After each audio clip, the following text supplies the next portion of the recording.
Hey guys, welcome to my channel where we discuss Mandela effects and of the like. And I wanted to bring something before you guys, as I might have a hypothesis as to why we are being affected by the quantum changes in reality. One thing we know is for sure, we realize that things around us aren't what they seem to be. Our very existence is in question at the moment, and we're trying to hold on to whatever we have left. You might be asking yourself, who am I and what am I doing here? You know, some of us that are affected could be a side effect of ADHD or ODD or some other OCD illness. But here's the thing: at least 75% of us that are affected, um, we doubt our leadership is telling us the truth.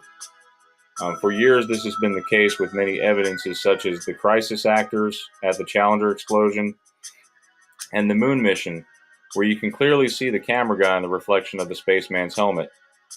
Also, many people believe 9/11 was completely staged due to newly discovered footage and the discovery of major insurance purchases just prior to the buildings coming down.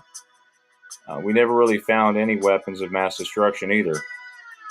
So no, instead you refuse to believe in the delusions of this world, and you've developed a resistance to it.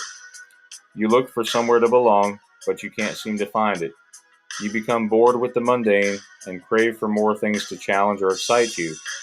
Your relationships with some people may have grown a little bit stale. You want to be loved and are afraid of being hurt.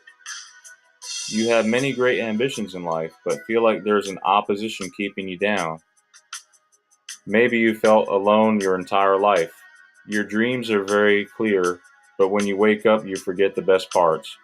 You go day to day, hoping for a miracle or something to happen. But let me tell you, the other day I came across two really interesting memes.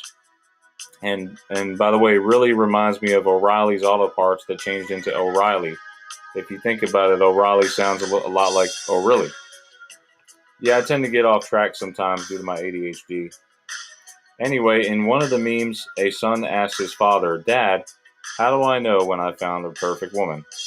To which the father replies, "Son, you must learn to be the perfect man first." Now this put everything in perspective for me. The second meme showed two people standing across the room from each other looking at a number on the ground. One of them says, "That's a 6." The other chap says, "No, it isn't. That's a 9." So they argue back and forth until a third person comes along and says, "It looks like you're both right." Again, I'm trying to make a point here that while we all have differing opinions, it's often important to keep calm, like the t-shirt says, and appreciate our differences. Only then will we grow in spirit and in love. Remember, love will conquer all, and have the courage to be a good friend to somebody today. We must walk out of the shadow of Adam's mistake in the Garden of Eden and walk in the light of Christ.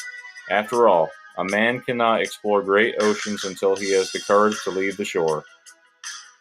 May all the best come to you, my friends. You are definitely not alone.